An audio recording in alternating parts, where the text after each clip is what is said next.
Welcome to Embedded. I am Alicia White alongside Christopher White. We're talking to Benny Meisels this week about automotive security, and we don't mean car alarms. Hey, Benny. Thanks for joining us today. Thank you for having me on the show. Could you tell us about yourself as if we met at a large embedded systems conference? So I'm the lead solution architect at Cymotive. We offer various cybersecurity products and services for securing vehicles in the automotive ecosystem. Previously, I was a security researcher and a manager for the security research team for onboard in-vehicle penetration testing at the company. And before that, I served for 5 years in the military as a security researcher. Are you more into the security side or the cars side? Security, that's my background. Okay. The car stuff was new when I joined the company. I believe you're familiar with the show, so you know Lightning Round is where we ask you short questions and want short answers. And if we're behaving ourselves, we won't ask why and how and everything like that. You ready? I am. Which is better, CAN bus or canned beans? CAN bus, definitely. What book would you like to write? I would like to write a C++ book in Hebrew. There aren't any good ones currently. When do you think cars will be really self-driving? I think within the next 10 years, we'll see commercial cars, as in trucks and taxis. But personal cars, I think, are much further out for mostly business reasons. Do you have a favorite car? Not really. I actually don't own one either. Favorite fictional robot? Baymax from Big Hero 6. Cute and cuddly. Do you have a tip everyone should know? I think everyone who's doing some protocol research or working with embedded should learn MicroPython and CircuitPython to test protocols and use Compiler Explorer to test assumptions on what their code will actually end up being like. Those are, setting aside Lightning Round, those are really good tips. The Python, I hadn't really thought about using MicroPython as a protocol tester, but that would be perfect. I've been using a lot of Python recently with UARTs, and yeah, that would be really cool. I find that CircuitPython and MicroPython are really good for quick, rapid prototyping, and especially with protocols, especially if you have like a one-off thing, it's a lot of times much easier than getting a board and bringing up whatever you need to work on it. Yeah, and it would be trivial to program a SPI flash or something you have to do in manufacturing later, but you just put it together pretty quick into MicroPython or CircuitPython. Cool. Mm-hmm. So, security. I didn't ask you what your favorite security hack is, but is there something that people do often that just makes you wonder how we get anything done ever? You mean in security specifically, or? Yeah, or generally. I mean, generally is good too. I think like the problem with security is that it's a never-ending process. And I actually had a discussion with some people in the office today about general IT security. And it's a question of threat models and risk management and how far do you really want to go? Because you could end up spending years on optimizing some specific security part in any system. But the question is it really worth it? The joke is, I guess, on vehicles, is if we go back to classic vehicles, they are more secure than today's vehicles. But would you want to own any one of those? Right. I mean, is that really true? Well, it's pretty hard to hack a carburetor over Bluetooth. Although it might get stolen for other reasons. Yeah, right. Exactly. It might get stolen for other reasons. So what difference does it make? I think there's a big expectation today that the car is more than just a transportation device. I think many people assume that the moment you enter your car, it extends your phone and you're able to do anything you would be able to do while walking, just with your car, while you're driving. It's kind of like how our phones no longer are really just phones. They're not even just communication devices. I don't use mine as a phone very often. Yes, there's so much more. And we do treat our cars as rolling computers. As rolling computers and an extension of our homes. And I think that will be the case, even more so for the years to come. So what's the worst thing I could do as a hacker on a car that is not secure? So I think many people would think about crashing it into a wall, remotely controlling it.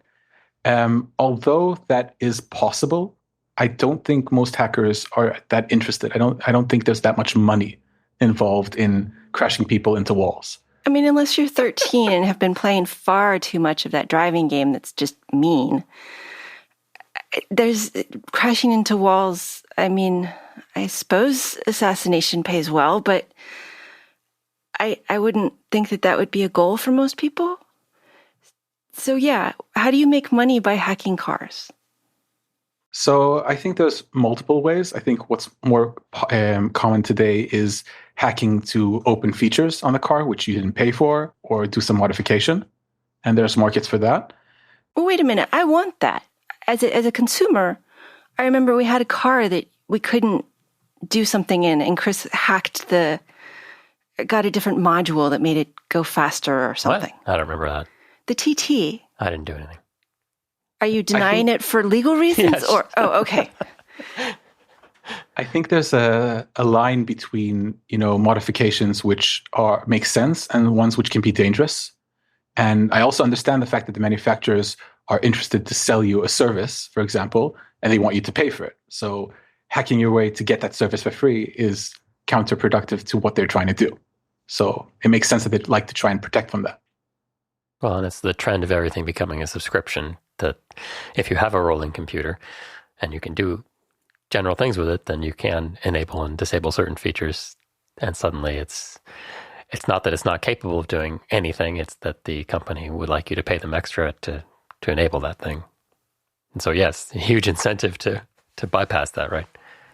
So that's true, but I also think that once they figure out the way to sell you the services that make sense to sell that way, we won't feel about it the same way. In a sense, people don't feel Spotify is a way to take more money on things. It's, useful. So the first, services will be weird and, why are we paying for heated seats when there's a heater in the car? Right. But eventually they will find services which make sense and maybe even follow you when you rent another car. So you could just have that service forever, and wherever you show up, if you get a car from a specific brand, you'll have that service.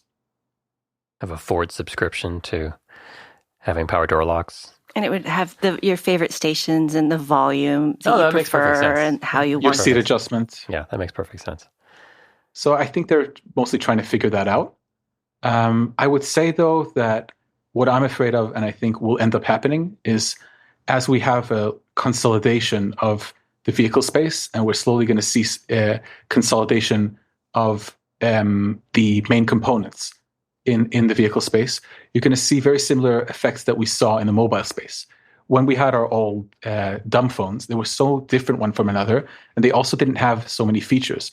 So it wasn't so common to hear about some advanced attack or ransomware. But once we have hundreds of thousands or millions of cars running the same exact code, if you get the right bug in the right place, you can exploit this at scale and probably cause a mass ransomware attack, where I think also you're not going to ask for money from the individual user. You're going to ask for money from the corporation which built the car, which actually is able to pay. Aren't we close to that already? I mean, I feel like Delphi supplies a huge portion of all components, and Bosch and Magna does a lot of the manufacturing. How close are we to just the brand exists, but most of the components are from other suppliers, that a few small number of suppliers? So there are tier ones which are very large, but I guess you'll also see more consolidation in the sense that the OEMs, the manufacturers of the vehicles, want to do more stuff in-house. Okay.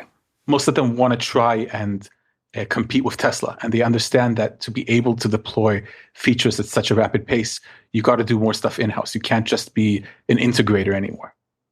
I was going to say monoculture is usually bad, but now we have the OEMs like Ford and Tesla, and we have the people who create the parts, which like Bosch and Tesla. And so it isn't entirely a monoculture, except that there are pieces that most of them use the same part underneath.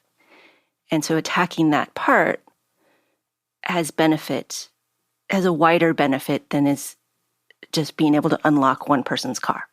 And I think what you're saying, Benny, is that the major car manufacturers are moving to design those parts themselves instead of pay Bosch. So they might do that, or they might do a long-term agreement with one of these tier ones. Okay. So they secure, the supply chain going forward and don't start new projects one at a time. They might, say, we want this component for the next 10 years and secure the development of that in a more coordinated fashion than they used to. Is that dangerous too? Because now you've lined up a part that might have a vulnerability discovered in 2 years that you have 10 years worth or... This is an issue with cars in general, and the way this is being solved is by deploying over-the-air updates. Most of the manufacturers are going into this year with new models which support, most of the components would probably support over-the-air updates at this point. I want to get back to over-the-air updates because, there are so many ways to do that wrong. But you said tier one, you've said that twice now. And what does that mean? So the automotive ecosystem is a bit different maybe than some consumer electronics. When you do consumer electronics, you might have a company in China producing for you, an ODM or something. But the car industry is much larger and the vehicle is much more complicated. So you have different levels of suppliers. You start with the OEM, the manufacturer. They buy complete components from a tier one. Tier one might develop one or more components. Many of them are known for specific components that they are the top of the market at developing, but they will buy specific modules or software from tier twos and tier threes, and you have this whole supply chain, which is very complex. You might, when we find a bug in a system, we don't actually necessarily know outright that it was the supplier who introduced that bug. You might find out that it was actually an SDK, which was bought from a third-party company, which was incorporated into a module, the module was after incorporated into the larger ECU, the component. We spoke recently to Laura Abbott from Oxide about the trust zone and Cortex-M, or Cortex as a whole, and how important it is to be able to be sure that you are running the code you intend to run. As soon as you have over-the-air updates, that root of trust becomes kind of more of a tree of trusts and goes all over the place. As a developer, how do I deal with that sort of thing? So before you even write one line of code, you really need to have a good concept of how your software is being verified, as in secure boot, and also how your updates are being done. I wouldn't necessarily say that it becomes a tree of trust because there are standard ways of doing this with cryptography, which don't require creating very complex structures. It doesn't make it foolproof, but if you follow best practices, you can set up an over-the-air update in a good way, which from my point of view is actually better than saying I won't update and therefore I don't have the attack surface of over-the-air updates. That's interesting because I do usually think of over-the-air updates as being more vulnerable, but that does allow for patches of vulnerabilities as time goes on. So you mentioned before, cars, I think these days in the US are on the road for about 12 years on average. In that kind of time frame, the chances of not having a major vulnerability, when you have such a diverse type of code, you have Linux, you have embedded software, you probably even have at this point a web browser, which bugs are found in those on a regular basis. If you don't have over-the-air updates, you don't have a chance to fix any of that. You have to wait for the person to show up at a dealership. And even then, it really depends on the business model. You might not have an update for your system if you haven't paid or depending on where you live. So over-the-air updates are the only way that I see to long-term secure these kind of devices. I was going to ask about if over-the-air truly meant over-the-air like Tesla does, or if it meant going into the dealer and having your ECM plugged into their computer. So you're saying truly, and is this Wi-Fi networking or is this cell modem? So in general, I think most manufacturers are going for cell modem, but I have seen discussions of, using the Wi-Fi with the consent of the owner on their personal Wi-Fi, as they might have a much faster internet connection, or they might not have good coverage in their area. So I assume you're going to see both models, both cell and Wi-Fi. Okay, so back to earlier question of what can I do if I hack my car? I can get features. Okay, that's great. I can see how the car manufacturers don't want that.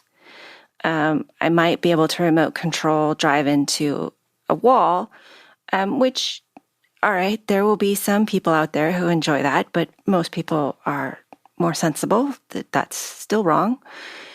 What are people really doing? Are there more features that are being attacked beyond the monthly subscription models? So I think the most visible attacks, which we should care about today, are car theft. There's a lot of ways to steal cars using hacks. It used to be people broke the window, took out the ignition wires and ignited the vehicle. These days... Hot wiring, yes.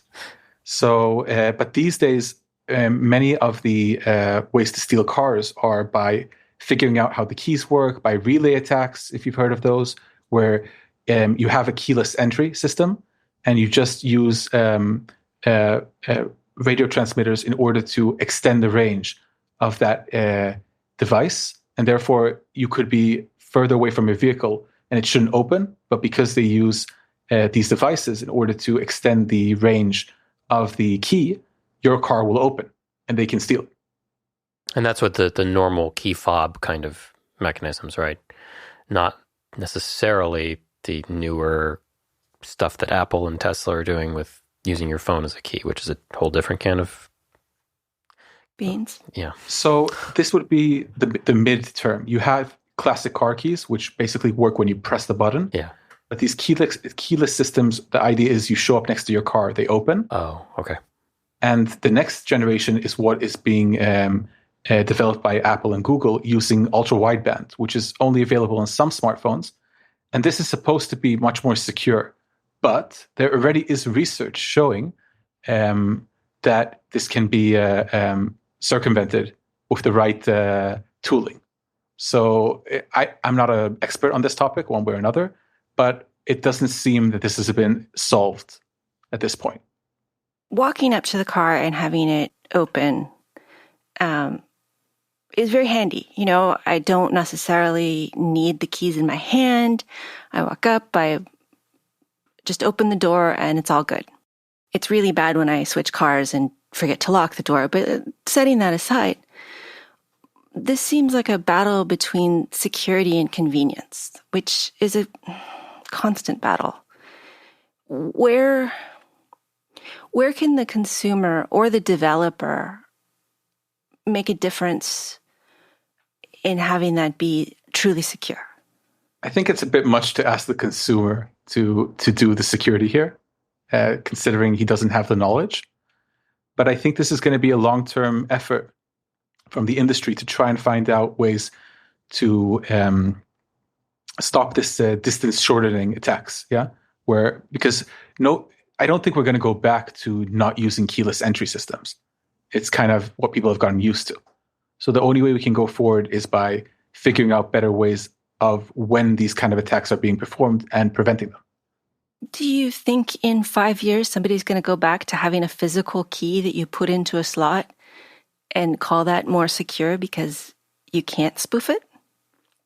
You'll always see people who are trying to do their own small thing, but this won't be at scale. You might decide that you want to mod your car to do that, but I don't see any manufacturer producing new vehicles in major markets with this kind of technology. And as I think about this, yes, there are vulnerabilities in the remote keyless entry, but are they, as it stands now, is it a worse situation than older cars where you could walk up to them with a coat hanger or a flat thing and stick it down the window and pop the lock? I don't have the numbers, but I guess, you deal with what you have now. And right now, police is dealing with these kind of attacks mostly. Okay. When we have cell modems in the car, it's much easier to track them and locate them. And so doesn't that decrease theft already without worrying about the keyless entry parts? So I guess This is a really good question of when you figure out that the car was stolen. And Yes. does the car have the feature of reporting, either from your app or from something to report to the police that this has happened? Yeah, it doesn't take doesn't take too long if it's a sophisticated thief for them to get it somewhere where they can Disable. do what they want to it. Yeah. Chris brought up the ways you can open a car if you lock yourself out, as well as if you're stealing it.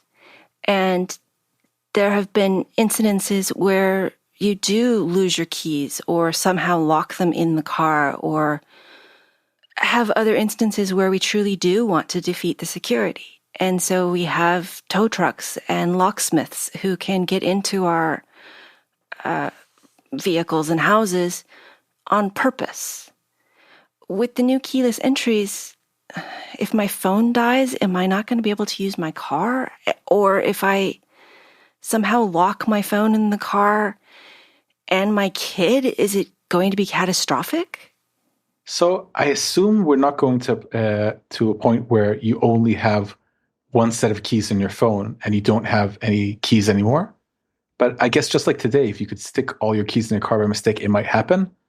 But I'm guessing you're always going to want to have that backup key, or maybe share your digital key with your partner. And that way you'll be able to get into the car one way or another.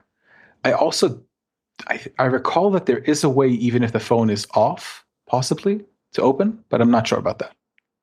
Yeah, I think some of them have NFC too. But and you can always call the manufacturer. This has happened. Where You call the manufacturer and they unlock it for you? Yes. See, that's actually reassuring. And then you social engineer them to unlock somebody else's Exactly. Security comes in many forms.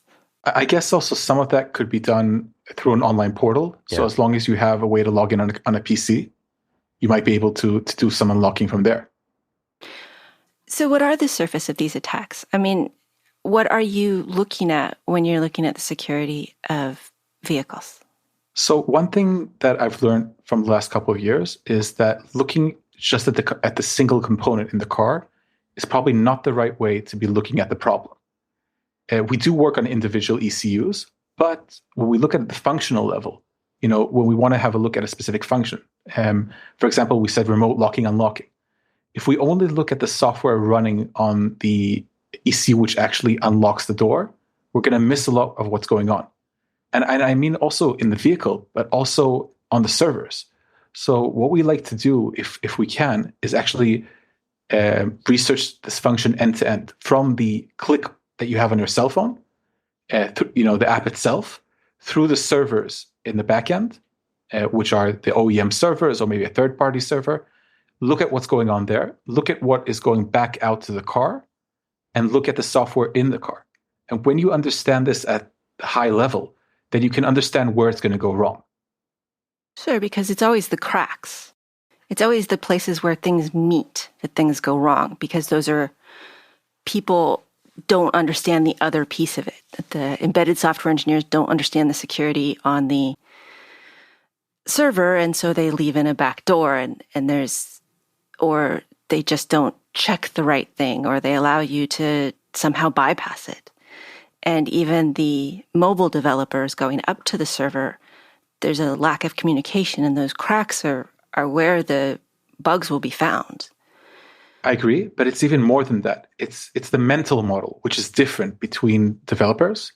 And it's also the mental model of, specifically, even if you're sitting in the same room discussing, because they come from different backgrounds and they see the function through different perspective, they might not think about the same issues. Everyone's thinking, did I do my job well compared to what I'm expected to do on my side? And they're not asking, is the overall project in the right direction from a security perspective? Again, there are cases which are different, but you get the point. And what's the way to overcome that? That sounds like an organizational thing rather than a technology thing. So I think this requires looking at security through different perspectives. You have to look at the base software running on the ECU, whatever it is. If it's an operating system, or if you have a hypervisor or Linux. But you also have to look at things on the functional level. You have to do cross-examination of these functions wherever they're going. And you got to figure out, how you secure them both on the individual component you're on right now, but also end to end. So for example, if we're talking about cryptography, you have to have that cryptography work from the first point where the command for this remote unlock enters the system up until the vehicle. And you can't have it split up in a way where each node is in charge only of itself. You need a systems perspective. Exactly. I mean, somebody also needs to be focused on getting the pieces done, but somebody also, that person probably cannot see the whole system. They can see their part of it, which is great because they need to do their part of it. But the systems perspective as a security, there are lots of system problems: cost, integration, schedules, and security. Agreed. I think this is also something where we spoke about over-the-air updates before, but this changes everything.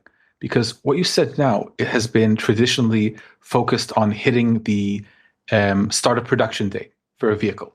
That's the day where everything has to be aligned and everything has to be perfect. And if you miss that date, you won't enter the vehicle at all. But when you have these updates, we can actually release content features, but also security upgrades later on. We don't have to take the decision that we're not going to invest in something. We can deprioritize it and get to it later over the life cycle of the vehicle. Oh, yes. This is why anytime you open something electronic, it has to do a firmware update first. I'm looking forward to unboxing my car and having 3 days worth of updates. Well, there's a risk, too, that people won't update, right? Oh, yeah. I often click don't update. I don't want you to change everything. Yeah, I think by law, they're required in many places to ask you if you want to upgrade. Mm-hmm. But if they entice you with new features, then you're going to do the update. People who are, let's call them hackers, people who are intentionally trying to break the security for their own benefits, they have infinite time. They have 12 years to break the security, or however long you mentioned, or however long it is. But as a developer, I have to hit the ship date. And as a company, investing more resources in a car that is 12 years old is just not feasible. How do you balance all of that the hackers have infinite time, but the developers don't? So I think this is part of the understanding that the engineering of the vehicle doesn't end when it hits the street. And in a sense, you need to have a long-term plan of if you really expect the vehicle to be supported for the next 12 years, you need to understand what that means. You say you get 5 years of feature updates, and then you get another 7 years of security updates. This is what we're going to commit to. This is what we can do. You got to think about, for example, updating a Linux kernel at some point, because at some point it won't be maintained anymore. But I don't think it's necessarily such a big deal if you, in advance, commit to producing the same vehicle or the same platform for many years. Because by the time the time you're going to end producing that specific vehicle is going to be a couple of years into its existence. So it's not just that you make one batch and you're done. You're going to be producing a very similar vehicle for multiple years. So this is a worthwhile investment. You just made the problem a million times worse by having multiple versions and being able to have a code base that can support tweaks in the hardware and firmware update for the past version of the car. I mean, this is a versioning nightmare. So I don't think necessarily all components are going to be treated the same. But if you think about it, the same thing is true for our phones. And we're seeing gradually that our phones are getting more updates. The latest Google phones get more updates than the previous ones. And they're doing that by figuring out which components need to be updated in which way and how they can make it easier. So I think the same thing is going to happen in vehicles. Much of the software will become standard. And you'll see that you don't really care what is running under the hood if it's not a user-facing feature. So as long as that code is not business-wise worth doing yourself, you're going to see much more standardized code. It's going to be maintained whether by open source or by companies. And it's going to be worthwhile, the investment of keeping it up to date, both on a functional level, but also on a security level. What's changing in the architecture of vehicle, for lack of a better word, networks or electronics in the old days, say, before all of now? Bluetooth and all this stuff? It was lots of very not sophisticated processors, maybe connected via, I think, CAN bus and stuff in large, complicated wiring harnesses. Is that persisting and new technologies being built on top of that, or is the entire infrastructure being replaced by things that are more modern? So there's different takes on this, and different OEMs are doing this differently. CAN bus is not really going anywhere. There's actually a new standard in process now called CAN Excel, which is going to be even faster, and I think you can even put full IP packets on top of it. So that will be very different. But you also have Ethernet now in cars. The physical medium is a bit different, but the actual Ethernet stack is very similar. And you have also Ethernet in the sense that it's going to be a multi-drop Ethernet, which is similar to CAN bus. It's going to be a bus version of Ethernet. Some of the OEMs are going for that. That's more of the internal network. When we look outside, we have 5G, we have a vehicle communication between vehicles, vehicle to vehicle or vehicle to everything. You also have the charging port on the electric vehicle, which is also using power line communications and vehicle to grid communication, which should enable plug and charge. In a sense, you can come up to the charging station, plug in the charging gun, and it will just start charging automatically since you have already some agreement with a provider, similar to your phone roaming when you go between states or countries. Okay. So, yes, it's advancing. What is the virus in my car going to look like? That's a great question. I personally feel that the first generation is just going to be mostly bash scripts on Linux, because much of the way things are set up today, you don't really need to create a sophisticated C-based binary. Maybe if you want to go to the more embedded side, you do that. But I think many of the interesting things are available on high-performance ECUs. This is also maybe referring to the previous question. So things that are changing is that you're seeing more and more high-performance chips, which are running Linux or Linux-like operating systems. You have containers in cars. You have hypervisors in cars. You have virtual machines in cars. And at the same time, you still have the same embedded processors you've always had in order to ensure safety and real-time functionality. So that's a bit of a mixture of things. You also have new concepts of how a network is built. If it used to be more of a flat network, these days you have a gateway, which is similar to what you would think of as a router or a firewall between different buses. And you have more security boundaries than you used to. Physical access is still going to defeat most of the security like it does in many embedded systems, or is physical access no longer as critical as wireless access? So the question is, at what level of physical access? If you're talking about just connecting to the OBD port, in many cases today, that's not going to give you much because it's locked behind some sort of a security mechanism. If you start opening up ECUs, you'll get more access, and some ECUs are more vulnerable, and others will require you to do glitching attacks, which are much more complicated in order to get anything from them. So there are the attacks where I'm plugged into the OBD. There are the attacks where I open ECU, which is a big deal. There are attacks from my computer remotely. And then there are the class of attacks that are you are near the car, possibly touching the car, but you are not in the car. You mentioned the key security, but there are other ways to interfere with the car being near it, aren't there? I guess it depends on the design. I guess if the Bluetooth or Wi-Fi are on for some reason, then you might be able to interact with those. But I'm guessing if nobody is actually in the car, most of the time this will be off to save energy. I guess you could also physically try to remove an exterior piece of the vehicle, trying to get to ECU, which is near the boundary of the vehicle. That might be a way in.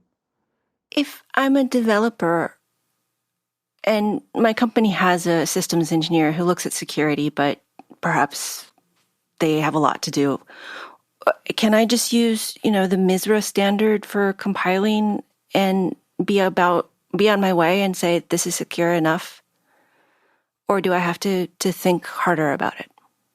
So MISRA is a standard for automotive, for coding, specifically C and C++. Mm-hmm. The C standard is quite up to date. Last time I checked, the C++ one is not and is actively being worked on. Mm-hmm. But this only covers coding. So this is an important step, but this doesn't cover everything we need from a security perspective from a developer. We found a lot of bugs in code, which is 100% MISRA compliant, but it doesn't take into account the system's perspective. So you can say, the coder is only in charge of his code. But at least the way I see it is you got to understand the system and you got to protect your code from the system itself. Are there guidelines to doing this? So I'm not aware of anything formal, but a lot of this is about working correctly with protocols. I think most of the larger companies in this segment have their own standards and best practices. But a lot of this is just learning over time and improving as you go. I think that would be the main thing. But you also need to have the right kind of personnel which are proficient in each one of these cases, both at the system level, electrical engineering, microcontrollers, but also at a higher level programming. How can someone learn more about or get into automotive security? So I have some recommendations here. So first of all, there is an organization called ASRG, the Automotive Security Research Group. Nonprofit, they have a website, they have webinars up and a Slack channel. There's a lot of discussion going over there.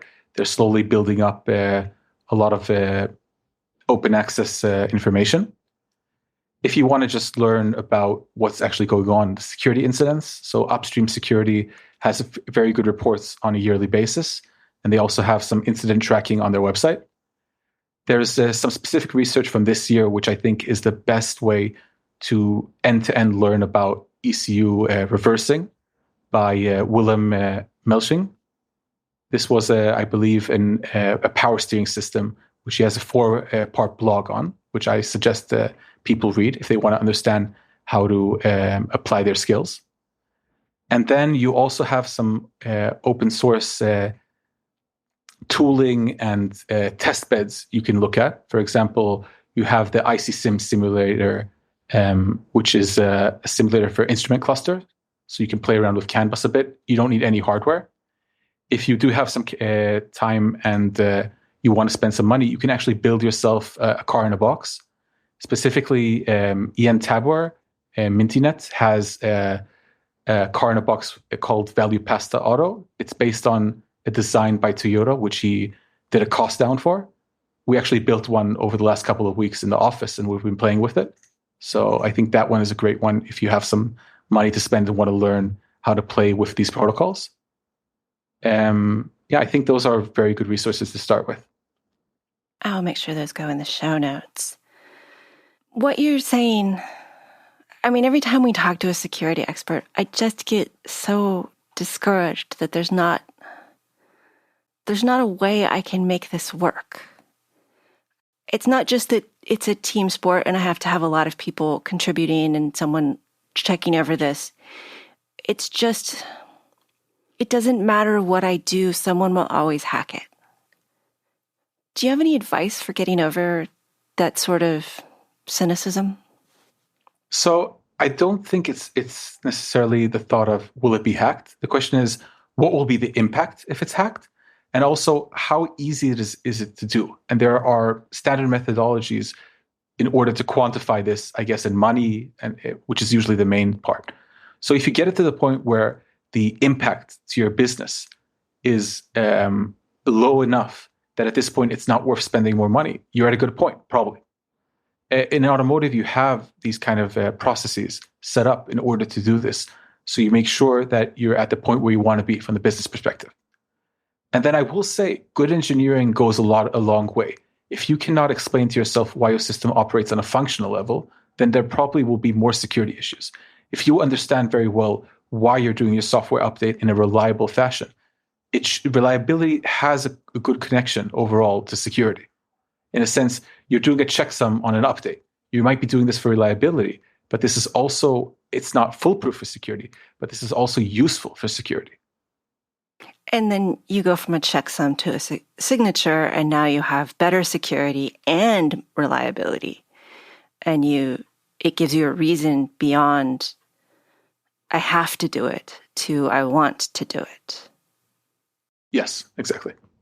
I have some listener questions since we're getting into the specifics. Many people asked about John Deere and bricking tractors.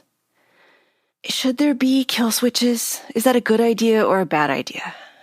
So I'm going to speak on a technical level. I think moral level is a bit not relevant for this discussion, at least that we're having.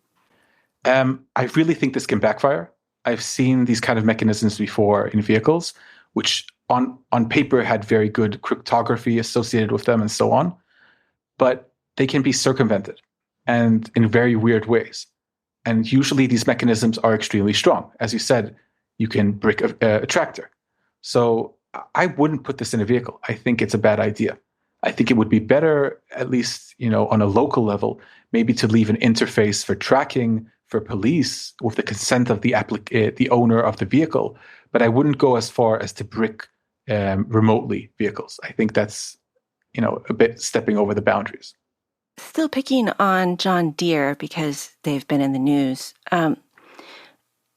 Security, we've talked about how manufacturers would like a subscribe model, like John Deere, and that goes against the right to repair movement. Or ownership. Or true ownership. And is there a way to balance the right to repair with the man getting his money? Well, before you answer, I would also I'd rephrase that as there's a balance, I think, between allowing the manufacturer to make changes to something you've already bought and ownership, right? Because what we're talking about is over-the-air updates, which will be necessary to keep things secure, but they also allow the manufacturer to modify your vehicle in small and large ways. Then do you truly own it at that point? Anyway, sorry.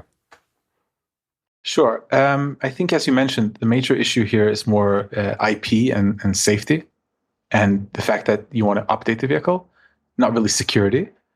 But I would say that I think there is an option to balance this. You've seen over last year framework do a different type of product for laptops. I think if a manufacturer was very serious about it, they could figure out the business model which would support this. I don't think that you'll see any of the large OEMs going for this, though, because there's not enough pressure yet. At some point, there will be enough pressure, and then some small startup will come and decide that they're producing the new open car. It will be very hard to do, but they will try to do it, and it will take a couple of years, and you'll see some competing option. I just don't think this is what most people are interested in right now. That might change in the future, but I would be very happy to see that.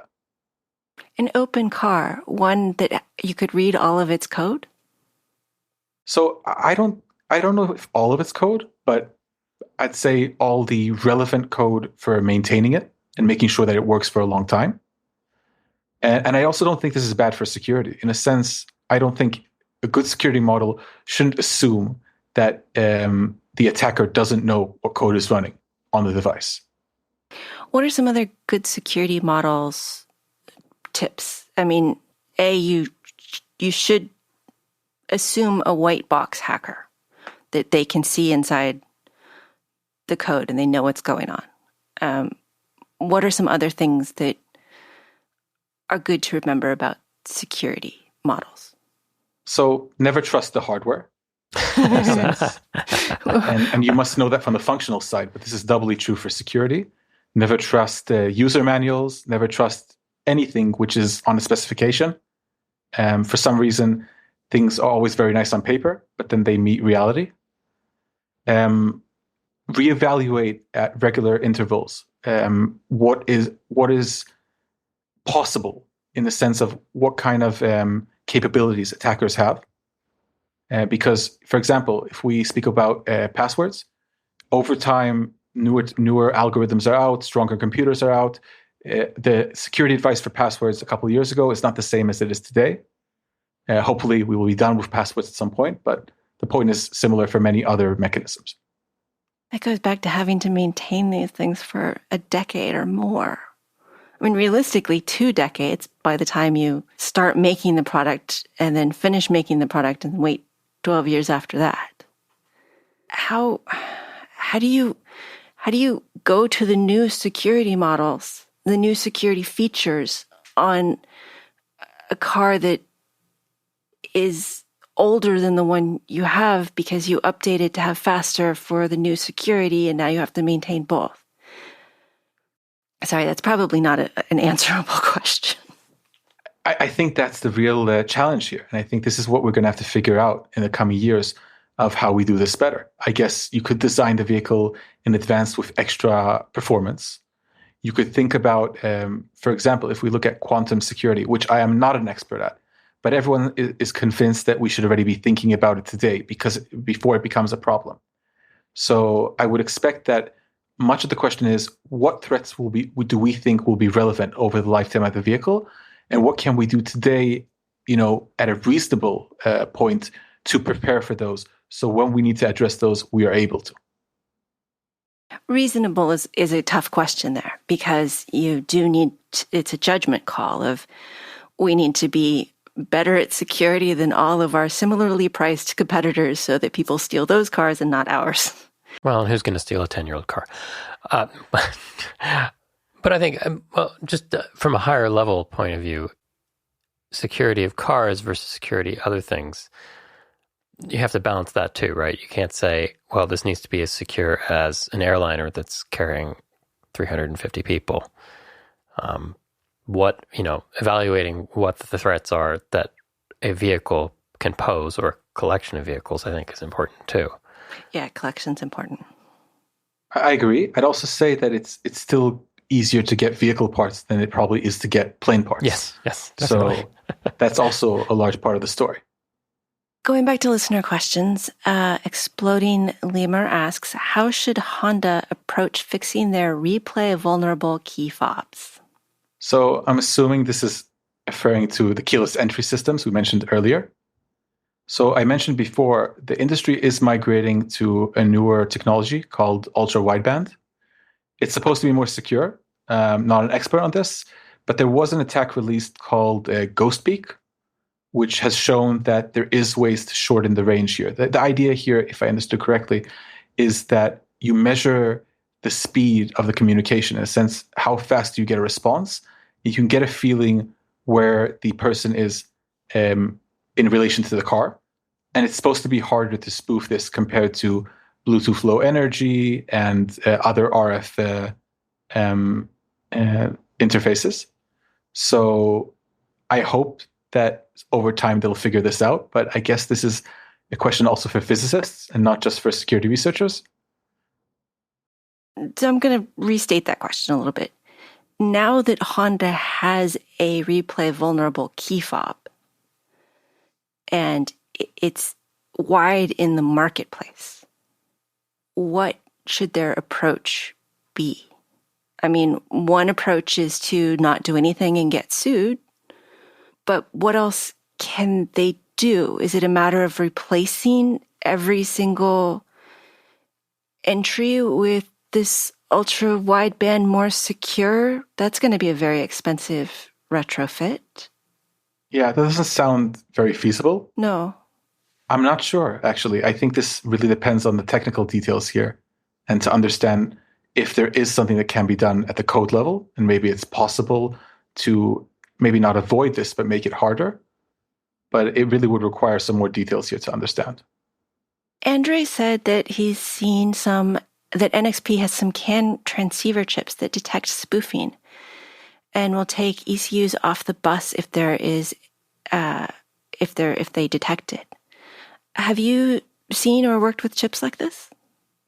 So I can't really comment on what we're doing in this space, but on a personal level, I think hardware is definitely part of the solution here. There's many things that are expensive performance-wise or impossible to do in software. So there's a bunch of vendors in this space which are trying to find hardware solutions or combined hardware and software solutions. And I think these are definitely necessary because CAN bus in itself is not very secure. Yeah, I mean, you can put a couple of wires onto your OBD port and see a whole bunch of stuff that's flying by on the CAN bus. I had to do that for work, and it was actually very eye-opening to me because I hadn't really done anything like that before.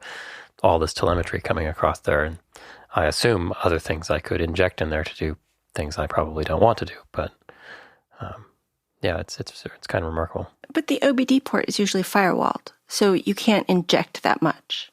So we mentioned that this depends on the generation of vehicle. Newer vehicles tend to have a stronger firewall there. But then again, if you're going to physically access and connect yourself to a specific ECU or behind that gateway, then you will be able to do more. Is there anything you are looking forward to in the future for how security will change? So things are getting better overall. When I started, it was much more common to find buffer overflows, like simple ones, and all these kind of very simple security issues. Things are becoming more complex. I think there is a long-term, this started a long time ago, but a long-term shift to open source, reusing code. We said over there updates, consolidation, less reinventing of the wheel. Architecture-wise, we're seeing more ARM cores, which are a bit easier to use with tooling. So it used to be much more PowerPC, V850s, Tri-Core, which are very automotive-focused cores, but you're seeing more standardized ARM. I'd say that we're getting better tools. There's much more simulation tools than there used to be. And there also are better ideas of how to do security. So slowly, a lot of ideas also are migrating from the IT world into the vehicle. And these were not possible previously. Because the vehicles weren't computers. I think they were computers, but they were not just as strong as they are today, not performant enough. They were 80s computers. Now they're like 90s computers. Yeah, well, some of them aren't. That's some true. are pretty advanced. You've mentioned security overflows and definitely input and the areas between pieces of the system as good attack surfaces. Are there other good attack surfaces that I should be aware of as a developer or even be aware of as a security researcher? So I think besides what we spoke about, the internal network, I think one of the places or two of the places which should be in focus is both the connectivity to telematics unit, which has quite a large attack surface from the network coming in from the cellular network, and the infotainment, because you have all of these apps, and of course this depends on the OEM, but there's a lot of different types of apps running there. Maybe there's even a store. Maybe you can even download an app developed by a third party. So there's quite a bit of attack surface over there, which is really worth figuring out how you secure it. Do you sandbox it? Do you review the implementation of the modem code running on your device? I was going to say, who cares about the infotainment system? But if you made the screen flash and the radio be super loud, I would probably have a very difficult time driving, especially if you made the screen flash. I agree, but you'd also have a foot in the door in the vehicle, and you would be able to communicate and possibly attack more critical functions in the system. Shouldn't there be like a hard firewall between infotainment and functionality of the vehicle as a vehicle? Yeah, the infotainment should be taped to the dash, and that should be the interface tape. I'm just going to tape my iPhone to the dash. So there usually is at this point a serious firewall, but you want to know, for example, if there's a seatbelt which isn't fastened or a door is open. And many times the ECU which will be in charge of displaying that is no longer the dashboard, but rather the infotainment. So that information has to go there. Therefore, there is some information being passed backwards and forwards. And worse, to apps, right? Now you have a phone app for your car, and it'll tell you if your door is locked, and you can lock it remotely or whatever. Which that seems like the scariest attack surface to me is now exposing internal functions of the car to the internet. Well, there are more internal functions. Like, I've wondered why we can't open and close our garage door from our phone app, because that's all part of a system to me in my head. You know, it's garage and car are the same. You can. Should you be able to open a garage door from somebody's phone? That seems like through their car. Through their car. That seems like a huge security risk to your house. I figured that it makes more sense to do that through a specific service which is supposed to tie all these things in together. And maybe then it's a bit better than just putting all your eggs in one basket. But I got to think about it. Everything needs the security piece, and it's easy to circumvent it when you just aren't thinking it. You're just trying to make things convenient. Well, and I think it's hard for us as developers, and you've asked this question multiple times in different ways, and I think Benny has tried to explain that the fact of security is it's not you've done security and you go on vacation. It's security is an ongoing process where somebody tries to break what you've done and you figure out how to correct for that. And then somebody comes up with a new way and you correct for that. And that just goes on forever. And as long as people want things, they will want to break into things. And that's just an ongoing battle. And I think that's the truth of the matter. I'd ask you the same thing about other engineering processes. When do you know that your system is performant enough? When should you stop optimizing? Well, when I made children's toys, we shipped a masked ROM and you couldn't ever change it again. That was the best. You never had to do maintenance when you have large consumer, like unupdatable systems. That's just, then it's done. But for more updatable things, it often feels never quite done. There's always at least one bug. Hey, half the time I've been on products, we've shipped them before the firmware was done. They're on the shelf. And then you have to do firmware update. Yeah. No, you're right. That sort of model of continuous improvement has bled into other things. And I think that's just the way life is going to be for developers. Benny, do you have any thoughts you'd like to leave us with? So, if anyone's interested to learn more about Canvas and automotive security, we have actually a session coming up as part of the escar conference, which is an automotive security conference. I think in general, it's very interesting to hear about some of the research going on there. I think that would be it. All right. I will make sure that is in the show notes. It has been wonderful to talk to you. Our guest has been Benny Meisels, lead solution architect at Cymotive Technologies. Thanks, Benny. Thank you for having me. Thank you to Christopher for producing and co-hosting. And thank you for listening. You can always contact us at show@embedded.fm or at the contact link on Embedded FM, which is where our show notes will be, as well as the transcript. And now a quote to leave you with from Mario Andretti. If everything seems under control, you're just not going fast enough.